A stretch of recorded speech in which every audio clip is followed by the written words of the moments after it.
welcome to USA Global TV, and hello to our friends listening on Business Talk Radio out of New York. I am Dr. Jacalyn Kerbeck, and our show today is the United Kitchens. And joining me is our celebrity chef and certified nutritionist and so much more, Ricki Mckenna. Hi, Ricki. Hi, Dr. Jacalyn. How are you? I'm well, thanks. How are you in that beautiful kitchen? I am well, thank you, and just about prepared, and I have a fingers full of goat cheese, so which we'll get to in a little while. I love goat cheese. I do too.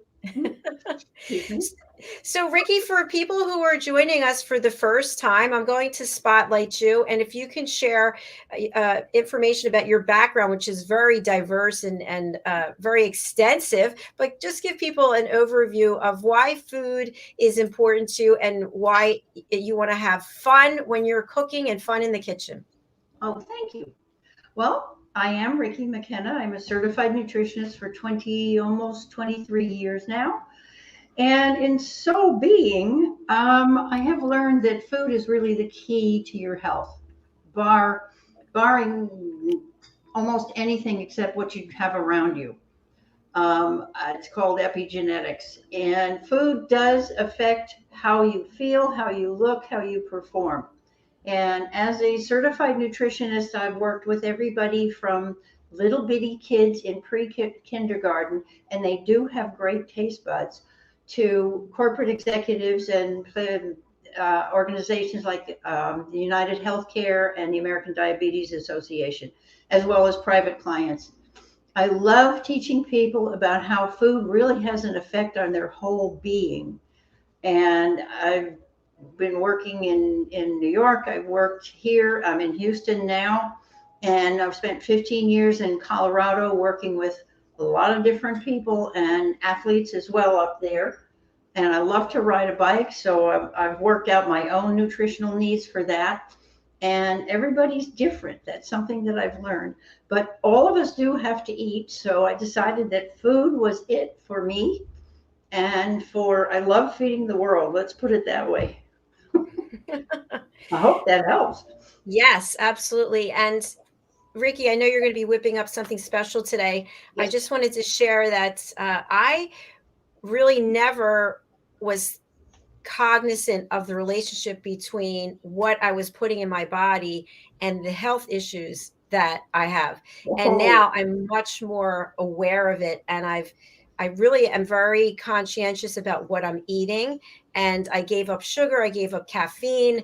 And recently I started on sugar about a week ago. And I just decided to stop this morning because normally I was eating donut. What am I doing eating donuts? Why did you make that choice? Well, I was in the grocery store shopping for my mother, actually, and she loves sweets. And so it wouldn't even bother me because I had stopped eating sugar. But then I saw, and totally processed, they were, I'm not going to say the brand, but I saw these Devil's Food fudge donuts. And I thought, as I was reaching for them, I'm like, no, don't do it because you know you're going to eat them. But it's amazing because at the same point in time, I really was kind of feeling sluggish after I started eating it. So today I'm sugar-free again. I don't want to go back. There was just a week digression, but a week too long. Interesting that you mentioned that because just yesterday I got a messenger, YouTube messenger text from a friend of mine who was asking about allergies to wheat and to dairy, particularly wheat and gluten. And that's one of the things that I have been working to specialize in because there's so much of that now. And wheat is one of those sneaky things that manufacturers were put into something, and it's like way down on the list of ingredients, but it's used as a filler. And for people who have wheat allergies or are celiac or even sensitive to a little bit of gluten, it can be disastrous. So this is something that she's got me interested in doing some more classes on that. And because it's so prevalent, because some of the foods are so adulterated. Our food industry, and if anybody in the food industry is listening, please listen up. There's too much adulteration and there's too much concentration on profit and not people as far as the food that's being manufactured and raised. And so put me on my soapbox for that because I truly believe it. We are having epidemics of problems because people are not eating good food.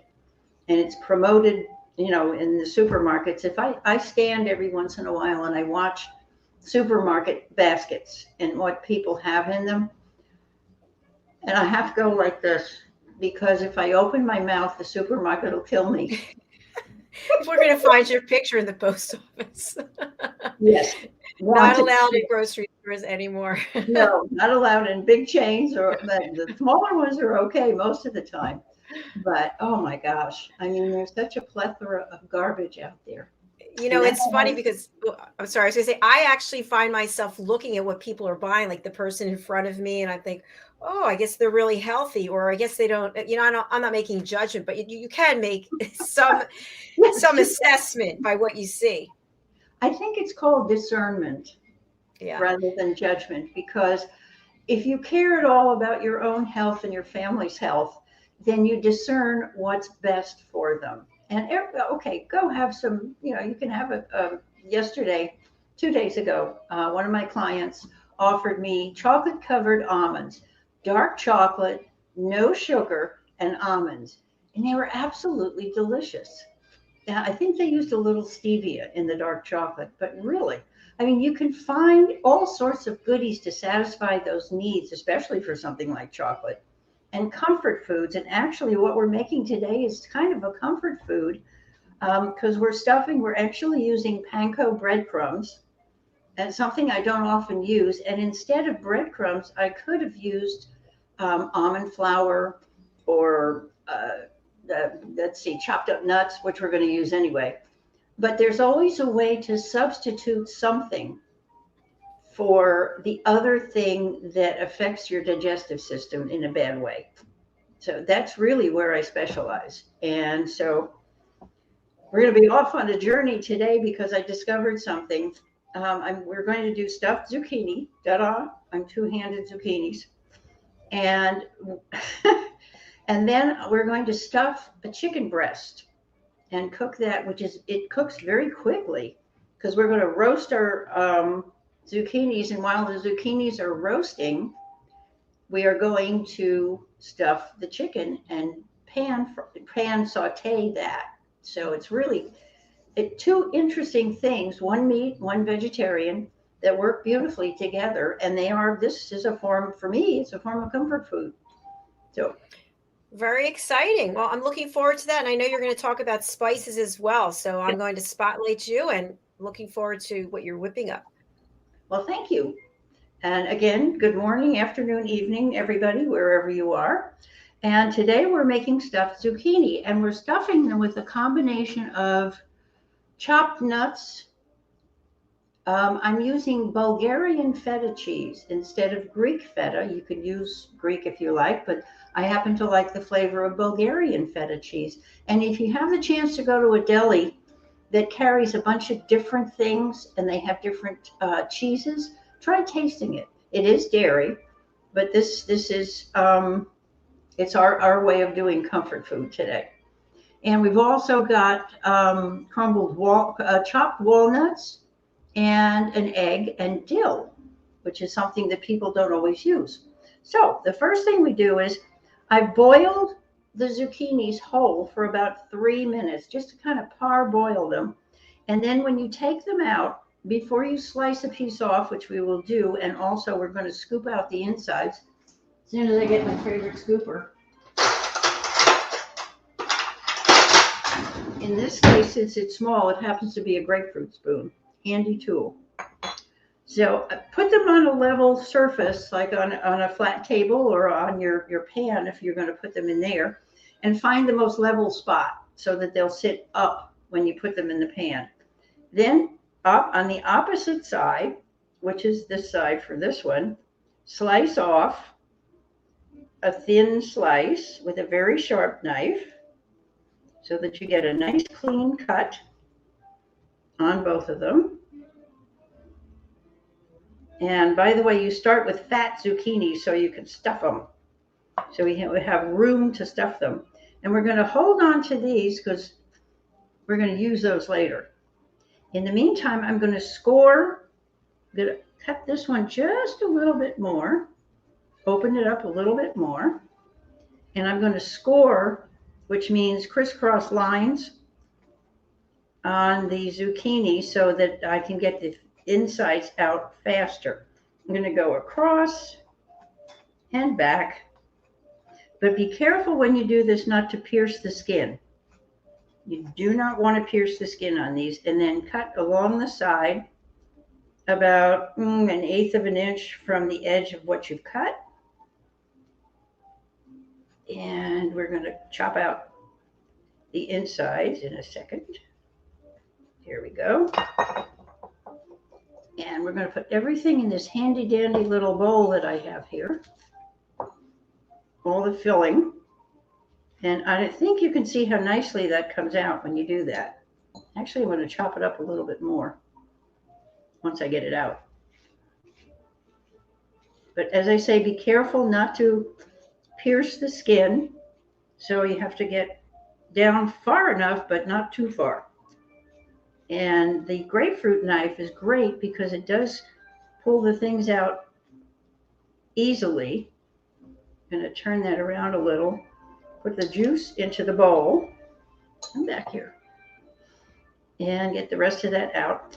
And while your oven is heating up to 375, and you have a pan on your range, I'm going to put a couple of tablespoons of olive oil in there. Here's my boat.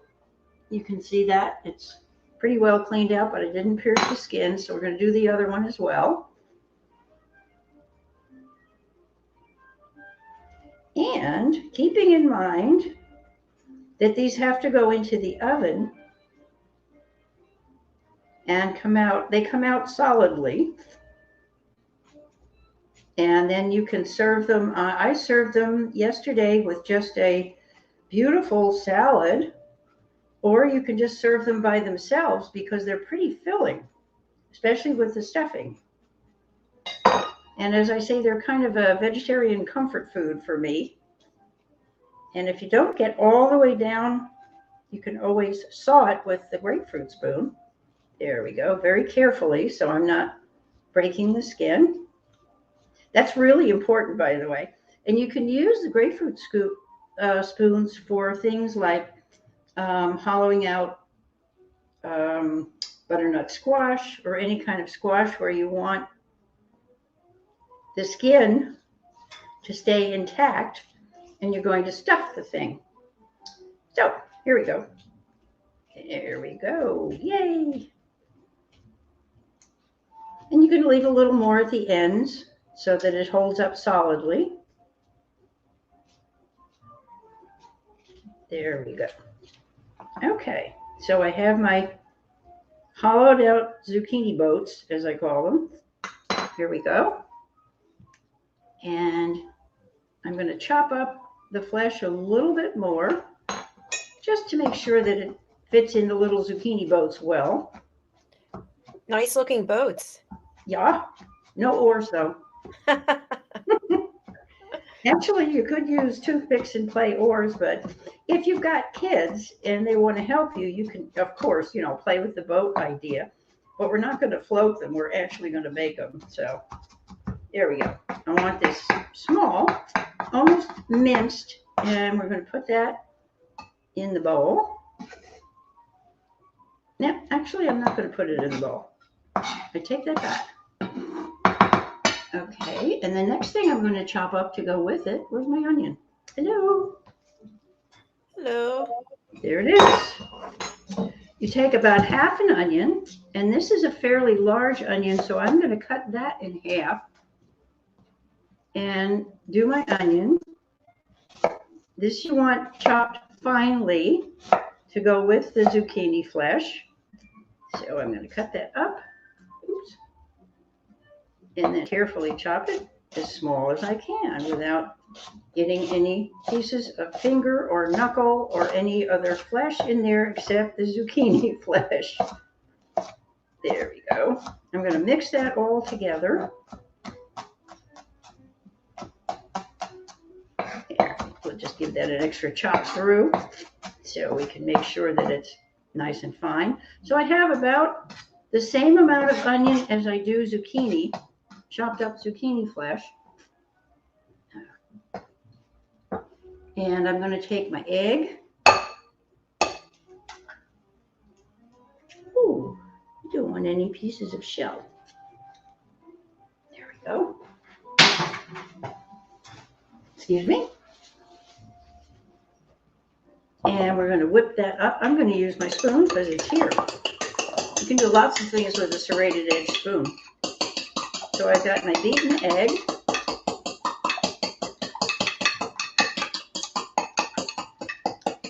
And right now, I'm going to let that sit for a second.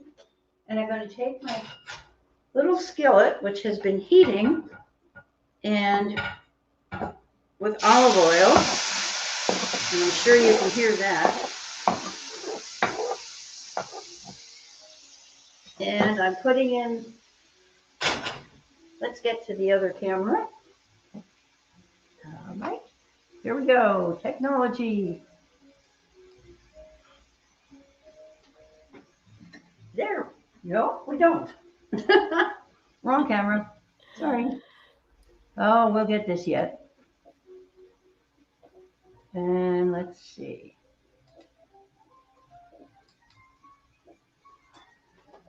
Yes. So you can see need a little bit more olive oil, but not a lot because the zucchini was pretty juicy. So we're going to saute this on medium high until the onions start to brown. So we're sauteing the zucchini flesh and the onions. I'm going to put a little salt and pepper in there. Just basic.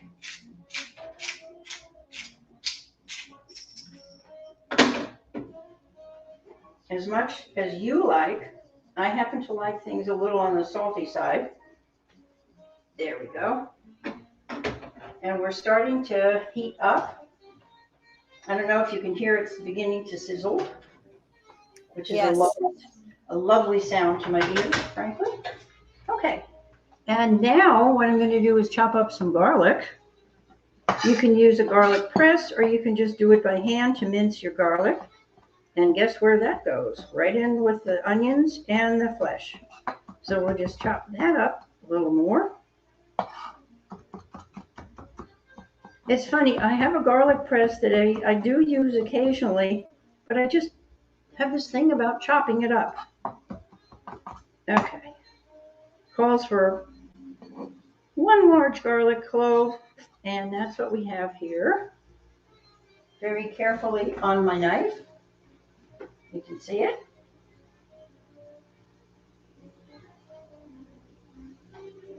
There we go. And I like to mix things as I put them in, so of course I'm going to mix that around a little bit more. And that will start to get fragrant along with the onion and the flesh. You can see that it's kind of juicy at this point, but it will start to reduce a wee bit, and we want some of the juice. We'll have the juice of both the flesh and the onions, but we'll also have the egg mixed in there shortly. Okay, I'm going to turn the heat down a little because it's doing a little more simmer than I want it to. And depending on your range, of course, you have to watch it. So there we go. Now, in the meantime, what I'm going to mix in with my egg, as soon as I get back here. Hello. I'm going to mix up. Usually takes about 5 minutes for that to work. So in the meantime, I'm going to mix up the cheese. I've got a 1/4 cup of that Bulgarian feta, or you can use Greek feta, whichever you prefer.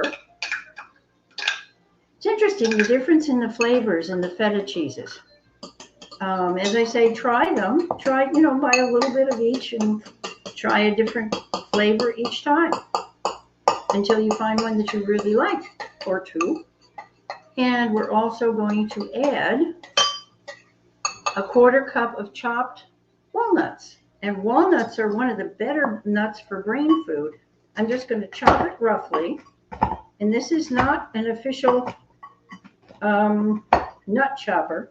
It's actually a wonderful tool for in the kitchen for chopping and for beating things.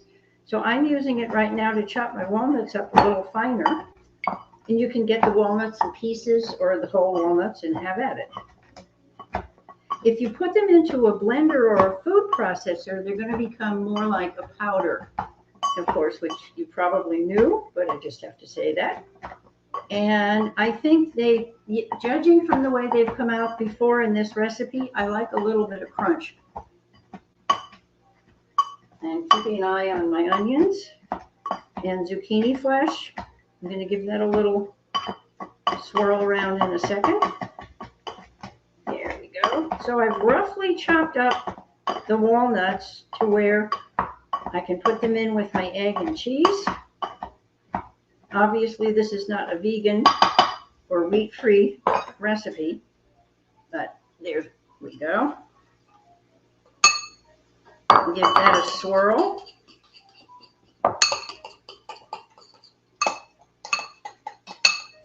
And I've got my breadcrumbs, but first I'm going to go check on the onions. Yep, there we go.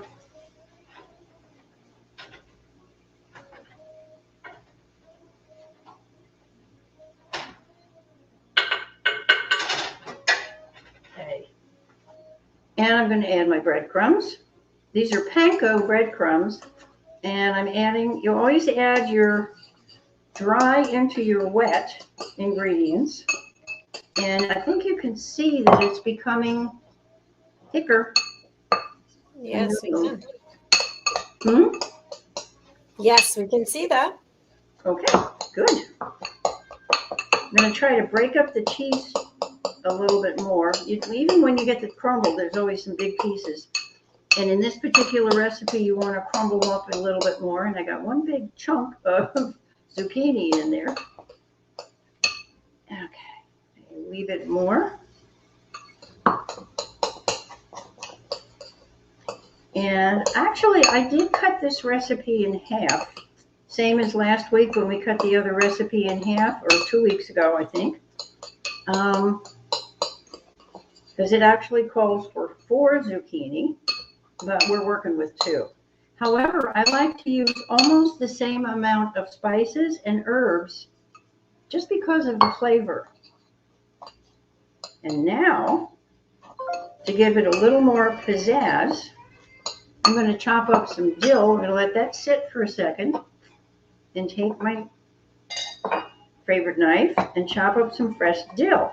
When you buy the packages of herbs in the grocery store, always remember to rinse them first and dry them off. Usually I dry mine with paper towels so that you just make sure that any kind of residue or dust or anything like that is off of them. And this calls for, the whole recipe calls for a teaspoon of fresh dill. If you have dry dill, add a little bit more. And you can see that it's very easy to chop with a sharp knife, and sharp knives matter. And so we're going to make sure we get all the little pieces of dill in there. We're just about have a teaspoon here. I think we'll just use this.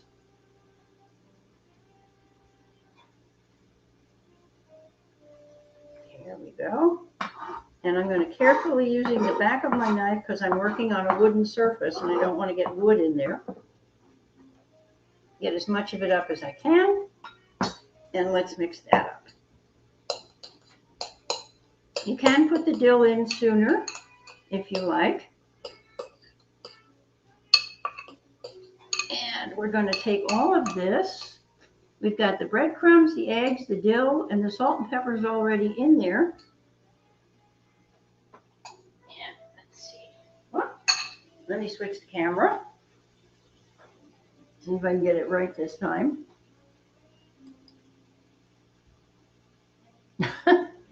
We're almost there. Ah. Okay. And if the mixture seems a little bit too dry to you, wait until you get everything mixed in with the onions and the flesh from the zucchini.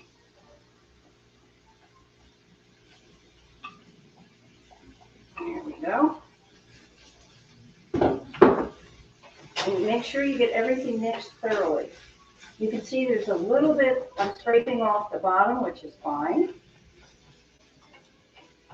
And if it's really, really dry, you can always add a few drops of water or more olive oil, or even a teeny bit, a teaspoon to a tablespoon of white wine would work in here.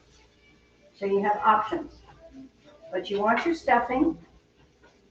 And by the way, when I end up with, you want your stuffing to be edible all by itself.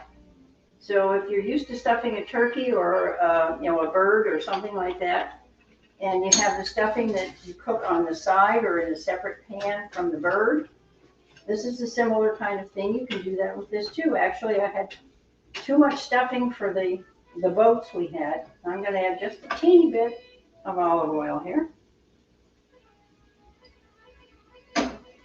And so I took the leftover stuffing and I put it back in this pan and made it into a patty, and it was really good. So I cheated and had a stuffing patty next to my zucchini boat. So there we go, and we're going to let it turn it off now, and I'll bring it back along with the pan. We've got a comment from Karen. Hello, Karen. Nice music as we watch the cooking show and yummy ingredients. Thank you, Karen.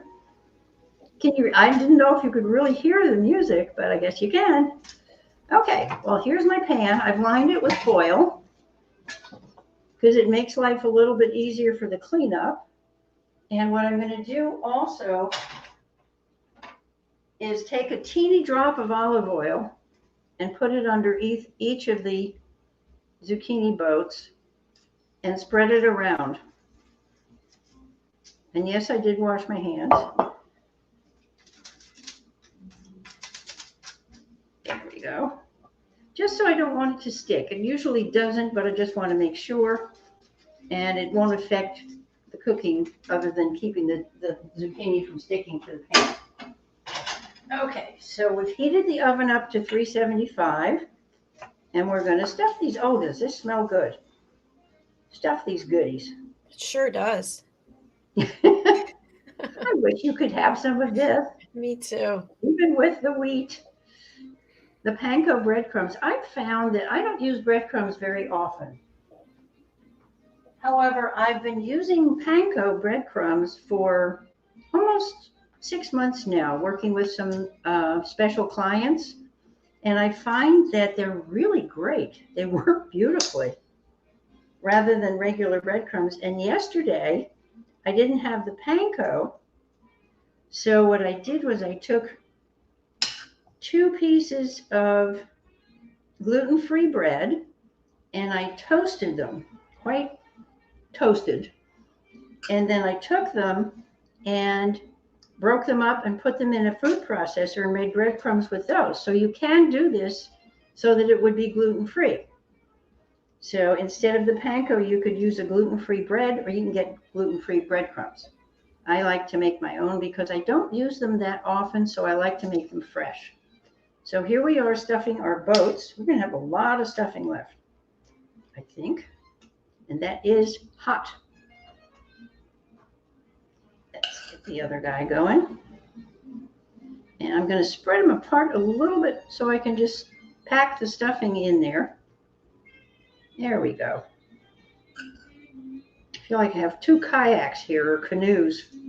I'm filling full of things. We just need many people to be in here and row them in there. And any other questions? No, not so far. Anybody out there have any questions for Chef Ricki? Because we've got garlic in here and we've got dill, so it's kind of a gentle flavoring to go with the zucchini. And I could add maybe a teeny drop of something like cumin, which I'm not sure would go well with the dill. So maybe I'd use something more like paprika and give it a little more color, because I'll show you how pretty they are in a minute. And we could add some color to them. They will brown. However, when you first put them in the oven to bake, it's recommended that you cover them with a piece of aluminum foil so that it doesn't burn the stuffing to begin with. Got a little overage here. And as you can see, I've got some more here. So when it cools down a little bit, I'll make a patty out of it. Meantime, for those of you who are out there watching, we'd love to say hello if you want to type your name in. Yeah, that looks great. I'm going to put a little bit more in the first one. It's just a little too flat. I want my stuffing to puff up. This is a hearty meal, believe it or not, even though it's zucchini, especially for vegetarians. This is really yummy. I'm going to be careful not to pierce the foil. There we go. We'll have a smaller patty, but we'll have a well-stuffed zucchini. And if you like, you can sprinkle a little more of the feta on top. Once it gets going, I will probably do that when I remove the aluminum foil, because we need to bake now. I'm just going to take a little bit of paprika. Excuse me.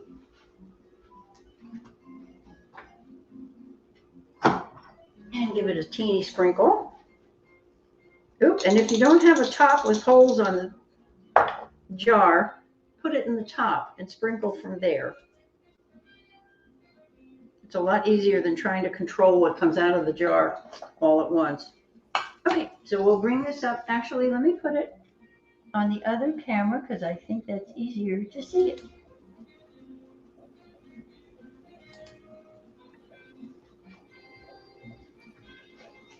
We do have a comment from Sherry Redgrave. Sherry from Oregon says she grinds up gluten-free pretzels for breadcrumbs. Very nice. Yeah, beautiful, Ricki. Great idea, Sherry.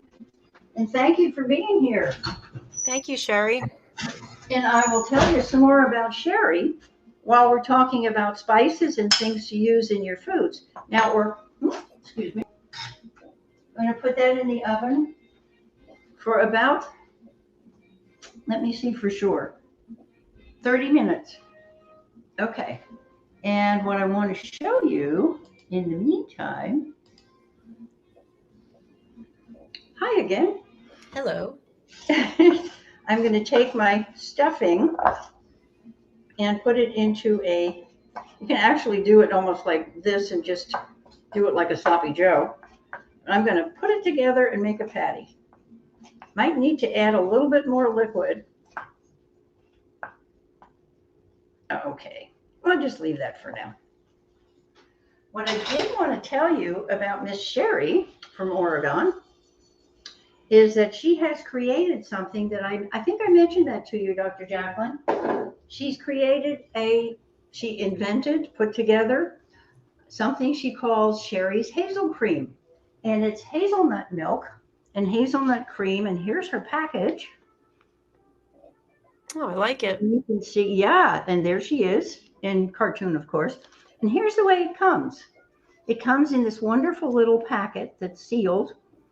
And it's a paste of pure hazelnut and a couple of other ingredients. It has about 5-6 ingredients, and it's just absolutely fabulous. What you do with it, you take the paste and you put it into a blender, and you fill the blender up to the 32-ounce mark, or 30 ounces, however, if you want it a little thicker, and you blend it for about a minute, and you've got a bottle of milk.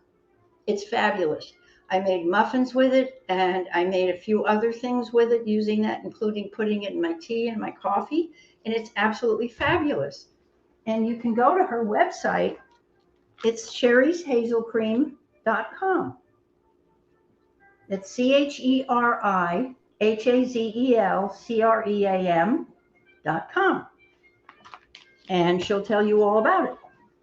So in the meantime, what we're going to do, since I'm into stuffing things, I have a chicken breast, and I'm going to take my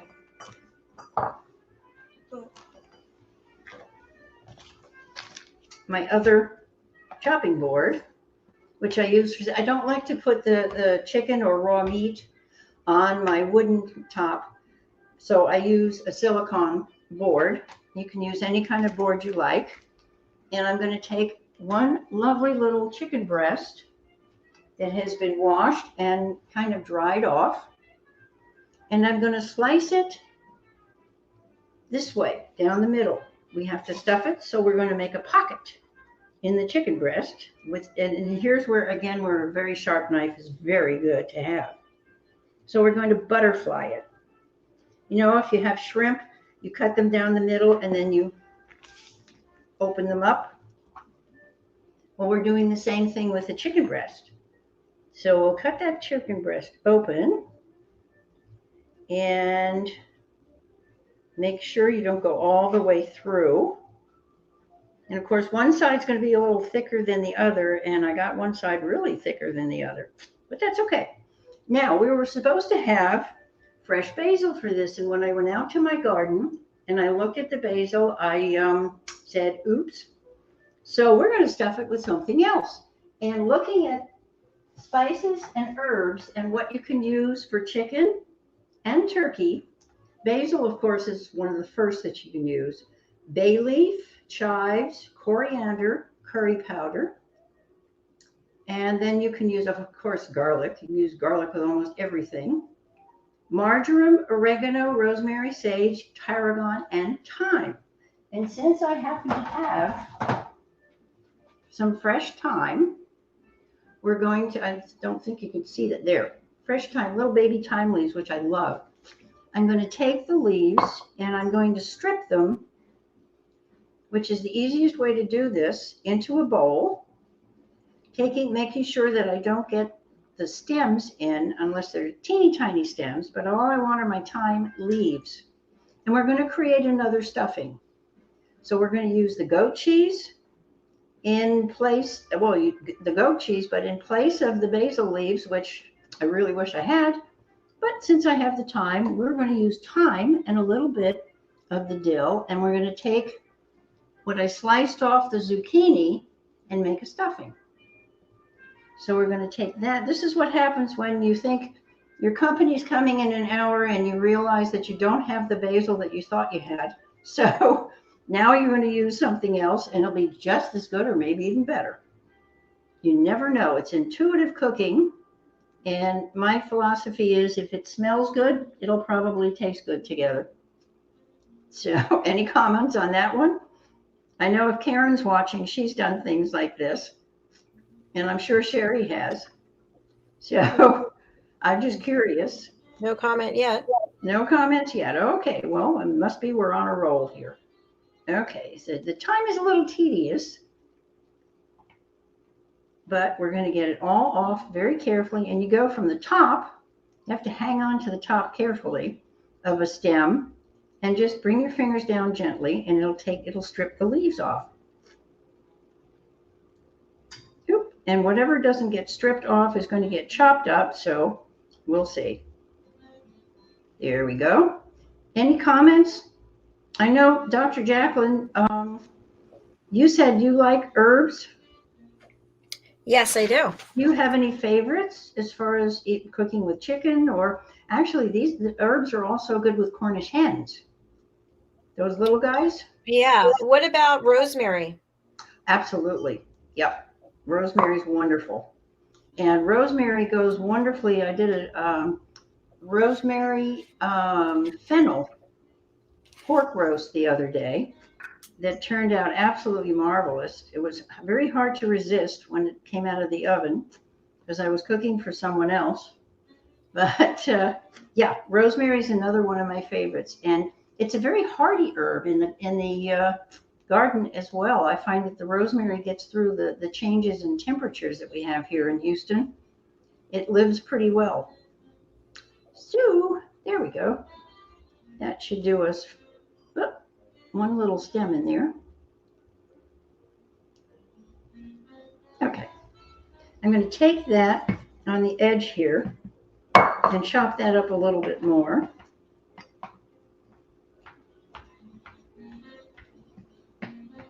So I've got my chicken breast waiting, and I'm going to put a little salt and pepper on it.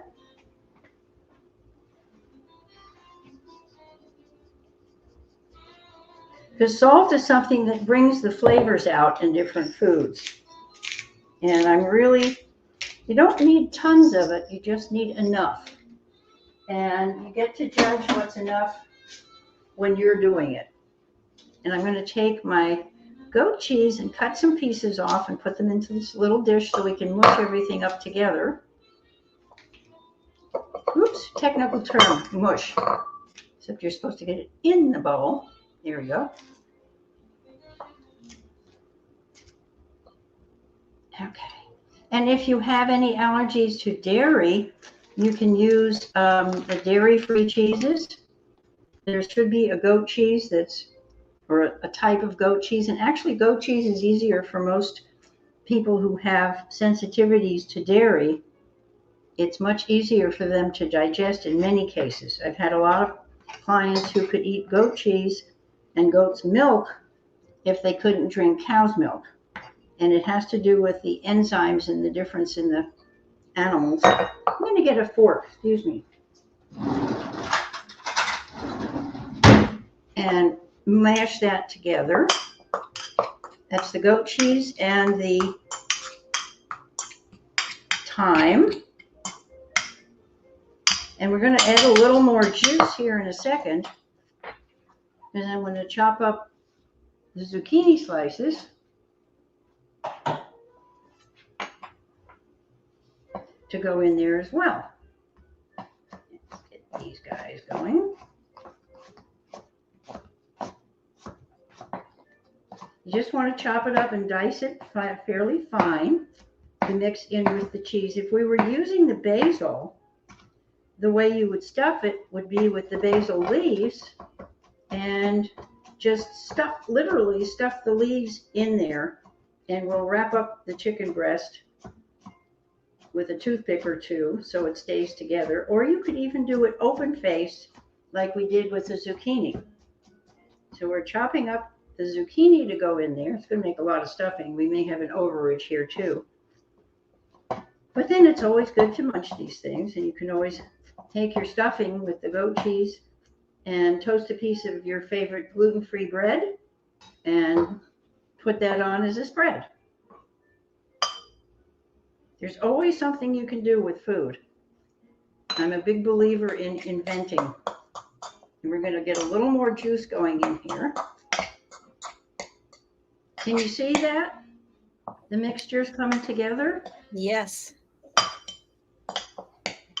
And I have to tell you, this was Dr. Jacalyn's idea. When I told her that I was out of bay leaves, or out of basil leaves, she said, why don't you use the zucchini slices? And it was like, the light bulb went on. Thank you. That's what I'm here for, and to remind people about your book. Yes. Oh, yes. Thank you. I get so into the cooking, I forget I actually wrote a book. And it is about cooking. It's about food. It's got some food history. And it is on Amazon. It's an ebook. And if you go into Amazon, you can see it behind me if I move over. It's called Yes, You Can Eat Well and Eat Right, which means eat right for your type, eat right for your family, eat right for keeping yourself not only alive, but thriving. And you can eat right to prevent disease and to reverse disease. So there's a lot of eat rights in there. And it's a lot of fun. It's got some fun pictures. And congratulations, Ricki. Thank you. Yeah, it will be. It was published as of May 6th, I believe. March 6th. March 4th, I think, is what it has. Was it March 4th? I thought it was March 5th. Let me look it up again. Okay. It was in the first week of March. Yes, it was. Thank you. You can tell we rehearsed this so well. No That's what I rehearsal love. here. No, it's No, just authentic. All right, this let's. is live and real. Publication date is March 4th, 2022. Yahoo! I like that. That's very interesting because working with my mentor, Mary Morrissey, one of her, and I don't know where she got this, it may have been adapted from somebody else, but one of the things that she talks about is marching forth, go forth and do good. So I love that. I love that saying. Now, we have a well stuffed little breast that I am not going to be able to fold in half. However, I can get it partway there, and this is going to be very interesting. Okay, let me just get my hands a little unsticky, and we'll continue with that.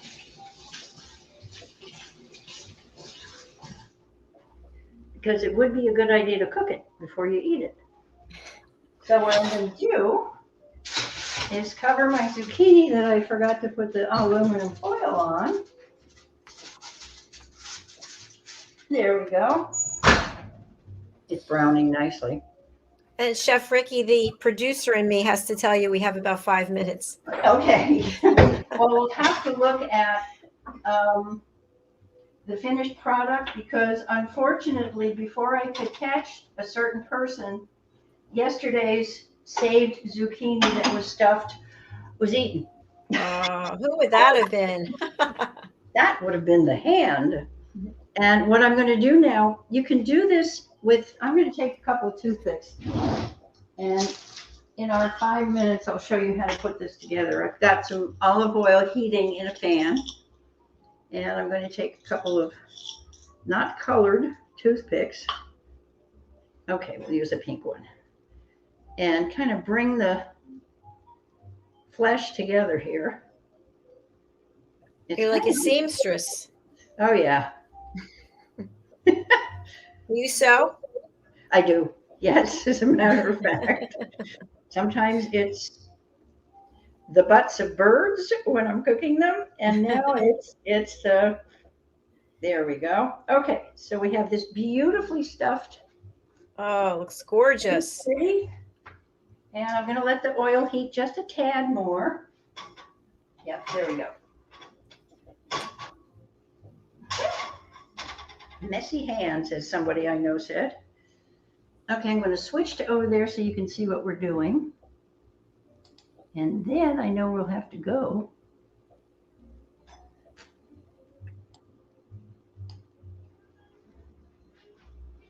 Okay. You get a lot of exercise during this show, don't you? Back and forth. Okay, can everybody see that? Yes. You see the olive oil in there. And actually, I might put a teeny bit more salt on it. And I'm going to use my kosher salt because I love that. I'm going to put a pinch. So we've got the goat cheese with chopped up thyme. And I'm going to turn it down a little bit. And basically what you do is brown this lovely little thing. And yes, the goat cheese will get soft.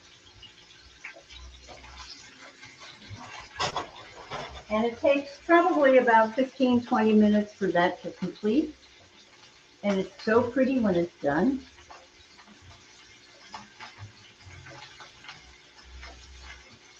There we go. So Do you have to put a lid on it or something so it gets brown on the top part of it?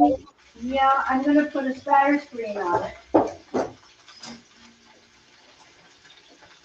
There's just about enough room for the spatter screen.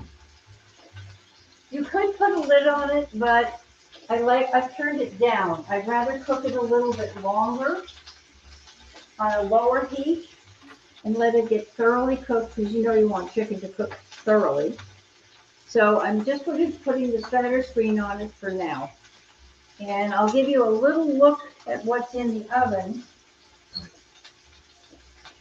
I can take them out and show you. We've got about 12 minutes left, but I want you to see how pretty they've gotten. Ooh. See, they're starting to brown a little bit. Yep. That's good. And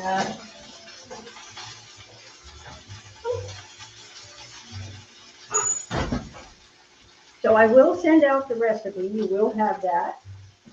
And if there are no more questions, we can do some herbs and spices next time. But have fun with whatever you're doing. And as I said, if you run out of basil, you substitute something else that has as much flavor, add a little bit more of the spices that you like, and you create a masterpiece. So thank you so much. Voila. Thank you, Chef Ricki. That was fabulous. Yay. Yay. And hello to Sherry. I also posted Sherry's website. Oh, great. Thank you. And you can reach me at rickiskitchen.net. That's RICKISKITCHEN.net, or Ricki@rickimckenna.com. So please reach out to me if you have any questions about the herbs, the spices, or about anything that's, the gluten-free. If you can, I am going to put the classes together to help people substituting the gluten-free things for those that they can't eat, but they'll be just as delicious or even better. So please get in touch with me and we'll see how that works. Thank you so much. Thank you, Chef Ricki. Another brilliant show. I appreciate it. All right, folks, thank you so much. For those of you who are watching on YouTube, it would be great if you would just click that little subscribe button. We'd love to have you as part of USA Global TV family. We have 3 more shows coming up. So in just over 7 minutes is The Listening Mentor, and my guest will be Caroline Heward. So please stay wherever you are watching us. I'm going to run over to the other studio, and I look forward to seeing you there. If you'd like to be a guest on any of our shows, please go to our website, usaglobaltv.com. Book your session. Goodbye for now. Bye, Ricki.